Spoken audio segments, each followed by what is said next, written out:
So here's a little experiment to see how freeze drying your own food compares to the Mountain House meals that you get. Something like this is going to cost you about $9 to $10 depending on where you shop. Yes, Jack. And it's good stuff. Very convenient. You order it, shows up, done for 10 bucks. Freeze dryers, depending on which one you get, can run from $2,000 all the way up to like $5,000. So, is it worth even bothering with the freeze drying? I typically make low carb chili when I make chili, so ground beef or turkey. This happens to be turkey just because the person I'm going to be making it for does not want beef. As you can see, I'm going to make a lot of chili. It's going to get frozen and split up amongst my family. Some of it's going to get freeze dried. So I'll do the low carb batch and then the freeze dry batch. I'm going to add elbow noodles in. And like I said, for the freeze dried chili, it's also going to get some kidney beans as well as some chili beans. Now the thing is I typically don't usually add noodles or beans to my chili. This time I'm gonna, just to see how it goes with the freeze dryer. This is obviously going to be a really big batch and split up, but normally when I do chili, I do 6 peppers, usually red and green, however you want to mix it up. Some jalapenos, probably a bag to a half a bag of onions, depending on how big they are in the bag. 2 pounds of ground meat, either turkey or beef. I prefer the beef, but turkey is healthier.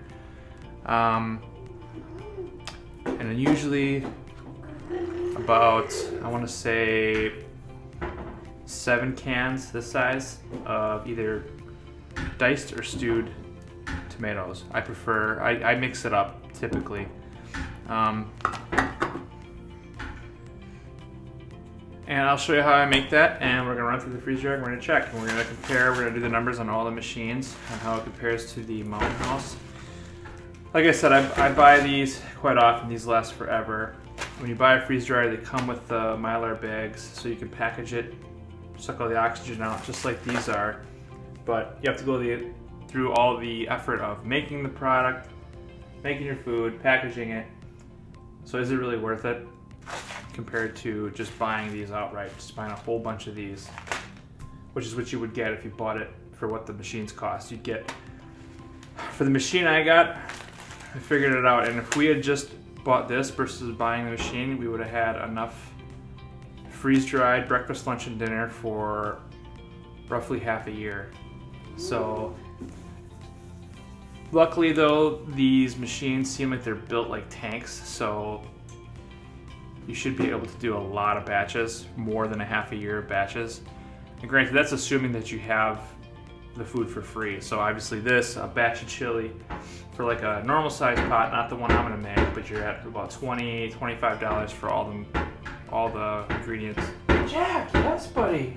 But every year I do a garden in my house, and like one tomato plant will spit out 25 pounds of tomatoes in a growing season. And I do that every year. This year, for some reason, it just seems more urgent. Maybe that's just me. But either way, it's a good way to store food as far as if you're into that versus canning. So I'm gonna get right into it and we'll see how it goes. Okay, so first of all, I should point out it breaks my heart to use canned tomatoes and store-bought vegetables because it does turn out way better when you use fresh vegetables that you grew out of your own garden. Somehow it just always comes out better. Now granted, it's a lot more work to grow the plants, pick the vegetables, and then make the chili quickly before it rots. It does taste better. Maybe that's because the vegetables aren't frozen and weeks old. Who knows? But it does take a lot longer. It's just easier to go get the vegetables from the store. But rest assured, it will still taste good with store-bought vegetables and canned tomatoes.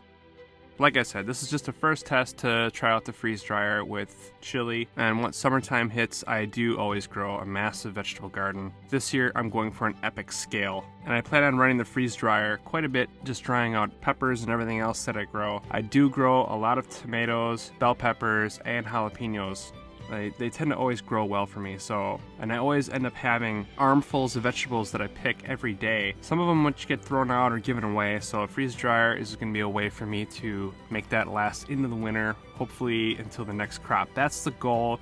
We'll see how it goes. We'll just try it out with this chili for now.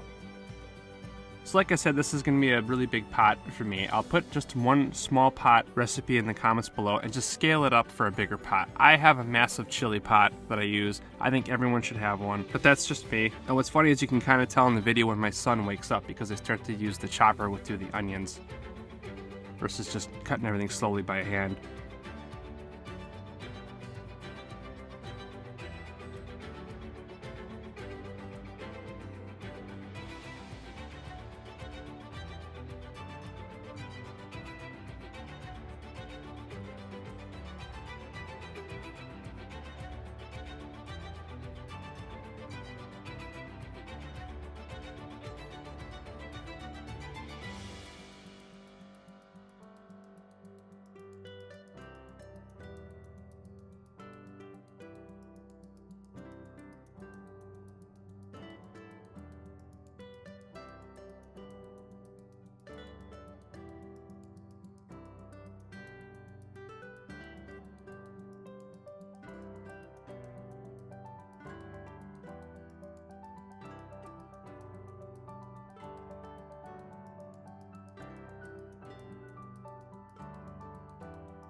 So like I said, brown your meat. I typically drain mine just because I know a lot of people are going to probably scream, oh, that's all your flavor, but I cannot stand seeing the grease in my chili. So I always drain mine, and then I start to add all the peppers and the onions and season all of that together before adding all the tomatoes and beans.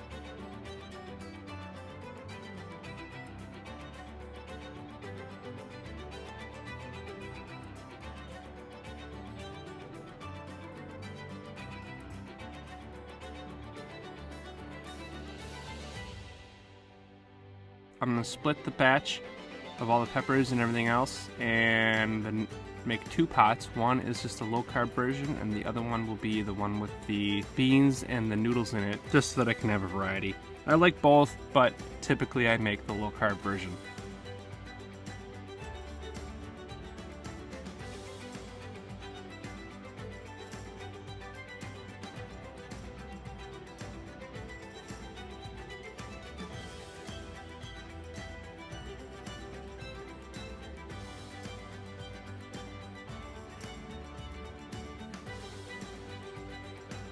So this is just a quick overview of my first real batch. I already did the bread run on the freeze dryer, so I'm just going to show the chili onward. So these pans, first of all, are really nice solid pans. The size depends on the size of the freeze dryer that you get. It's not, if you look on the specifications of the machines, the size of the pan changes as you get the bigger machine. I know that's obvious, but at first I thought it was just you get the bigger one, you get an extra tray, which was what it looks like in the pictures, but they actually are bigger.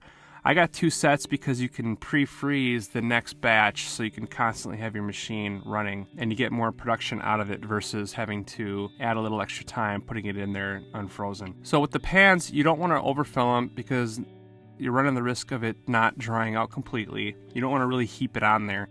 So what I did is I kept it right at the top of the tray, and it's a little bit deceiving. It doesn't look like that much, but I measured it out. Each tray is about 7 cups, depends on the size bowl, but for me, a good bowl is a good meal, and each tray holds about 2 bowls. Now, my wife eats a little bit less. My brothers sometimes eat a little bit more, but let's just say, for the sake of argument, 1 bowl will be a good sized portion for 1 person. So for the machine that I have, each tray is 2 bowls. So that's 8 bowls per cycle. So that's quite nearly a full pot. Maybe 3/4 of a pot fits in the machine for 1 cycle at a time. Now, even though my chili was pretty thick, it ended up taking about 45-50 hours to freeze dry all the chili that I had, and that's putting it in pre-frozen, which is kind of long, but as I'll show you later, I did a cycle with apples and it took a lot less time.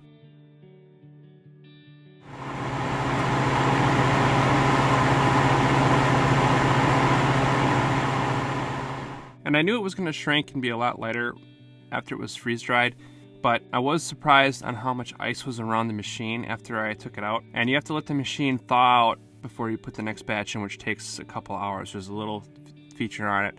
You run through a defrost cycle, and then you're ready for your next batch, which is hopefully pre-freezing in another set of trays. So the chili came out nice and easy. It came out in almost like sheets, very light.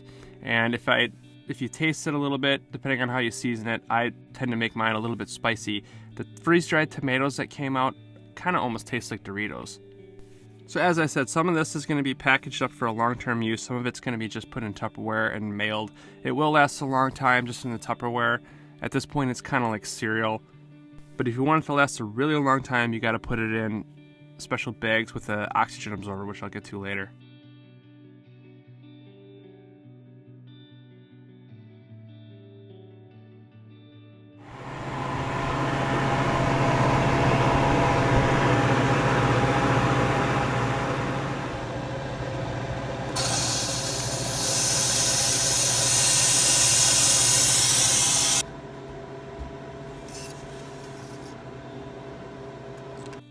But I also did, like I said, a set of apples just to see how it goes. Now, everyone I see online always puts them flat. And for one tray, I decided to put them like wedges, like one right after another. So first of all, you're going to fit a lot more apples per tray. I don't think, apples have a lot of moisture in them, but it can't be more than chili. So I figured I'd try one tray to see how it goes. So you're going to fit a lot more apples on a tray if you stand them up like a wedge. I would imagine the same goes for like tomatoes and things like that. And these come out and they make, just a heads up, they make an extremely addicting snack. And one good thing about these apples is my son, who's 1, likes to run around the house with his snacks. These aren't sticky apples, so when he inevitably leaves them in the couch, they're not going to make like a horrible mess. I mean, they are dry, they will crumble, but not sticky, slimy, find it a week later under the couch. And another thing to keep in mind is if you open this thing up, these trays are extremely cold, so maybe not a bad idea to put on gloves before you pull them out. I learned that the hard way. So the apples we didn't bother storing long term. As a matter of fact, they only lasted a couple of days. The whole family basically ate the huge Tupperware thing full of it within a few days. My son would hit those pretty hard. The chili, as I said, some of it was going to be long-term storage. So we put it in these specific bags. I forgot the name of them. I will post a link to these bags down below as well. These ones I was told to get for a few reasons. First of all, they come with a little oxygen absorber, so freeze dry your food, and then the ones that are going to save long term you put into the bag immediately after it's out of the freeze dryer. Then you put the oxygen absorber in it and then seal the bag, and that little blue machine that you see sealing it comes with the freeze dryer. So it's not just the freeze dryer you're getting, you're also getting the trays and that machine, some bags, just to get you started. Basically a whole kit, and that all adds up. So that's one thing to keep in mind when you're purchasing one of these. But with these bags specifically, they block out the sun, they come with an oxygen absorber, and they have that little thing on the top that after they're opened, they can be resealed, kind of like like if you're gonna just take a bowl out of it, you don't want to use the whole bag, you can reseal it and put it in your shelf, and it'll still last a long time, and the packaging will last. But basically,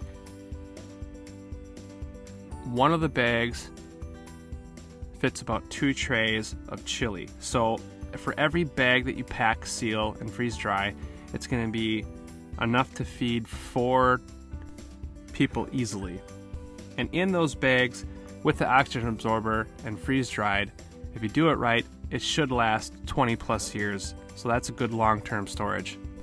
So as I had compared to the Mountain House, buying the machine that we have would be like buying 6 months supply of Mountain House for one person. There are smaller ones, there are cheaper ones. The pump we have doesn't require you to change the oil after every use. It's a very brainless one because I'm extremely lazy, which is why I have a freeze dryer and I'm not into canning. But we have a big family, a lot of people in the house, so to have 6 months for everyone in the house would cost way more than what the freeze dryer costs.